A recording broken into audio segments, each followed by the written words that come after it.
Deus ela é tão poderosa que quando nós olhamos para as Escrituras, nós vemos inclusive relatos bíblicos autênticos e verdadeiros que até ossos secos são capazes de ouvir.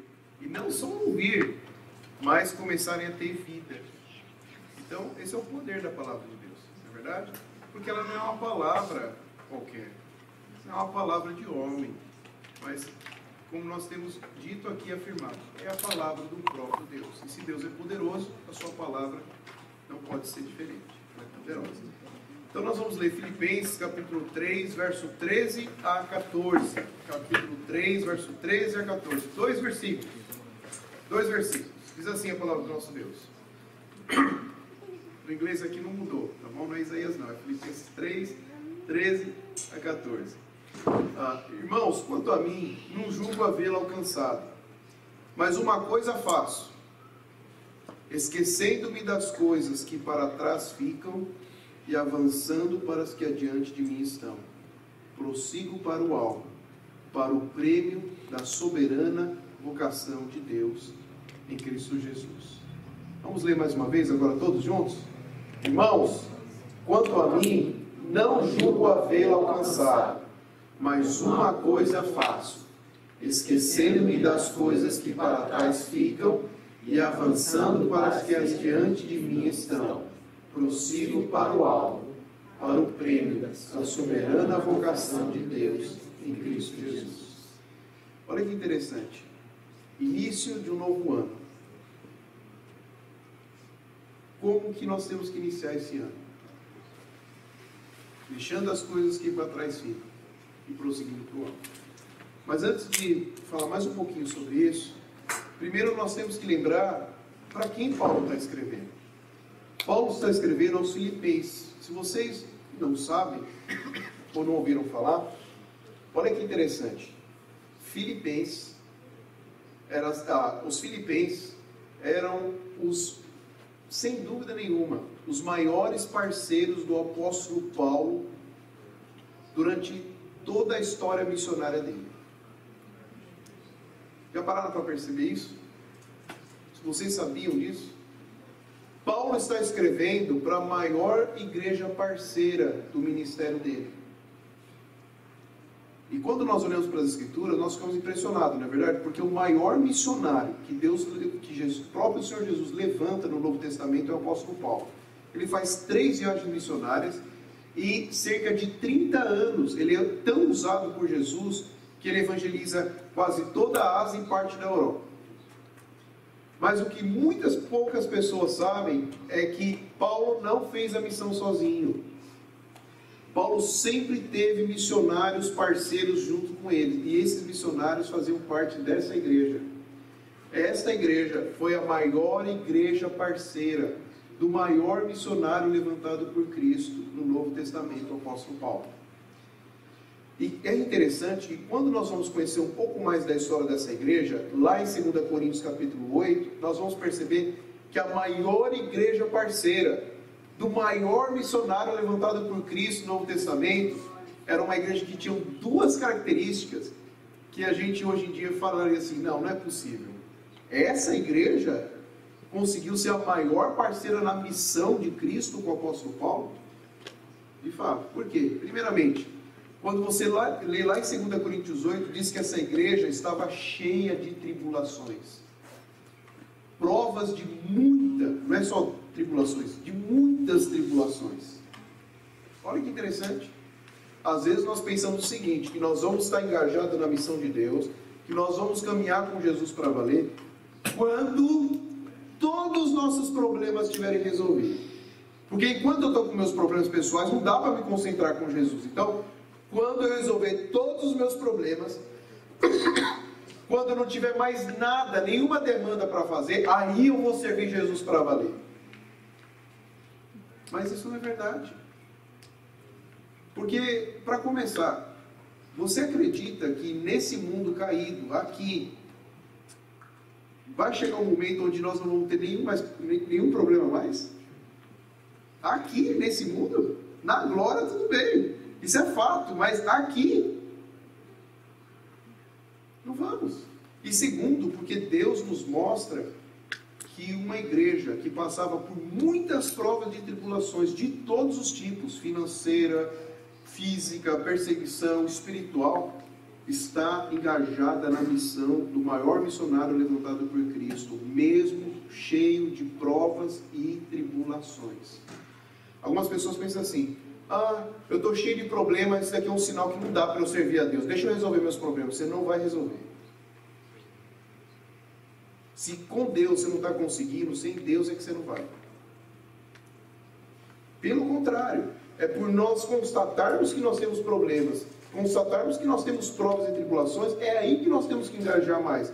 Como nós temos aprendido aqui na visão bíblica dessa igreja, é no meio da missão, é servindo na missão que Deus trabalha em nós e através de nós, não é fora.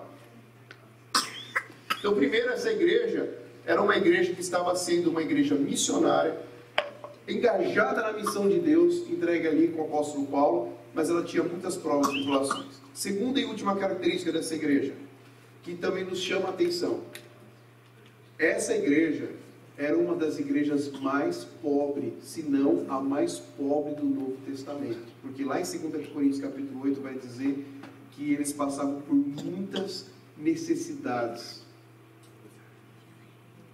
Muitas necessidades. Quando fala lá em 2 Coríntios capítulo 8, das necessidades que eles tinham, a ideia não é só assim que eles não tinham supérfluo. Mas quando você olha para a história daquela igreja, você imagina assim, que talvez aquela igreja não tomou o café da manhã, mas estava assim à tarde e à noite orando e pensando como nós vamos servir o apóstolo Paulo para ele avançar mais na missão. Eu confesso para vocês que quando eu estudei a história dessa igreja pela primeira vez com profundidade, eu estava sentado, ainda bem, porque senão eu ia cair para trás. Eu estava sentado e minha reação foi de espanto. De espanto, porque olha como é o nosso Deus usar uma igreja cheia de provas, cheia de tribulações, e uma das igrejas mais pobres do Novo Testamento para ser a igreja mais forte na missão. E aquilo ali para mim foi como se fosse um tapa na cara, assim, porque, vamos ser sinceros, às vezes nossa vida não é tão cheia de tribulação e nós não somos tão pobres. E não é verdade que muitas vezes nós entregamos o resto para Deus na missão? Quando der, quando dá, o que resta. E eu vejo como que Deus age. Ele levanta uma igreja nessa circunstância para nos humilhar, para nos mostrar que nós deveríamos ser mais gratos a Deus, que nós deveríamos ser mais responsáveis, que nós deveríamos ser mais comprometidos, que nós deveríamos amar mais a Jesus, porque lá mesmo em 2 Coríntios 8, no finalzinho, no verso 5, diz que essa igreja serviu dessa maneira porque ela amava Jesus de verdade. É só o verdadeiro amor de Jesus que nos leva a uma missão verdadeira. Então olha que interessante, Paulo está escrevendo para essa igreja, uma igreja amada, uma igreja parceira da missão, e essa igreja está passando por muitas provas e tribulações.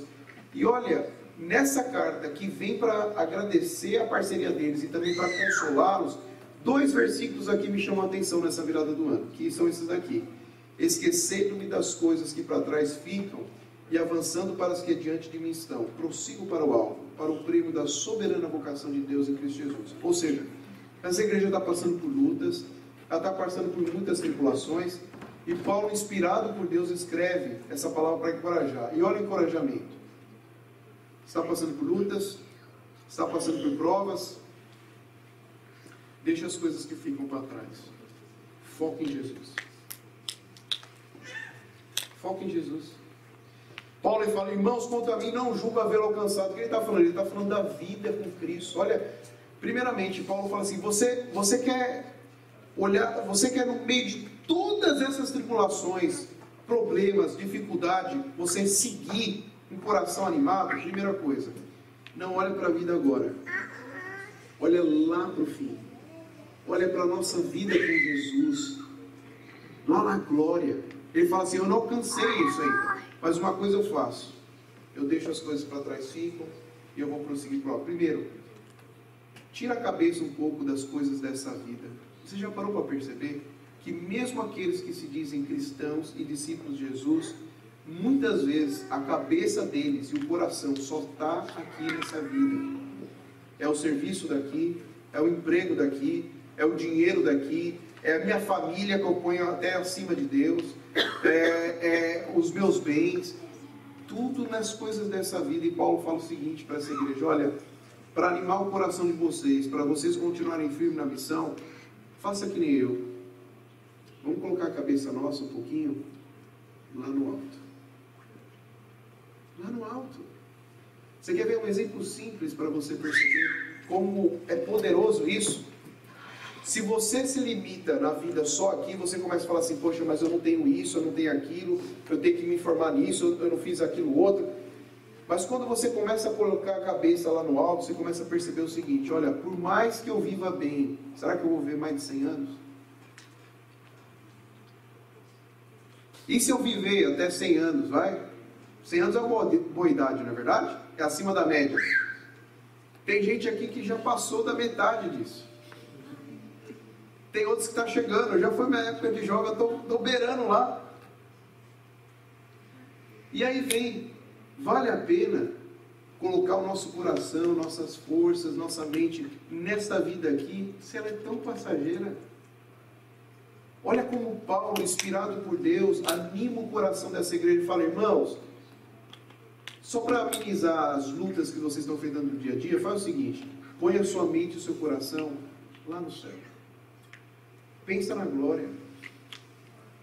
O nosso rei está voltando. Cada ano que passa, cada ano novo que chega, está se aproximando a vida dele. Cada ano que passa, a promessa está perto de ser cumprida. Ele prometeu que vai voltar e ele está voltando. E Paulo fala: olha, põe a cabeça lá no alto. E sabe como você vai colocar a cabeça lá no alto? Deixa as coisas que para trás ficam. Eu não sei o que vocês passaram nesse ano. Eu não sei a fundo o que vocês têm passado durante todos os anos da sua vida. Mas eu sei de uma coisa: tem coisas tão fortes, situações, problemas, traumas, dificuldades tão fortes, que pode ter acontecido há 30 anos atrás e ainda está batendo forte no seu peito, não é assim?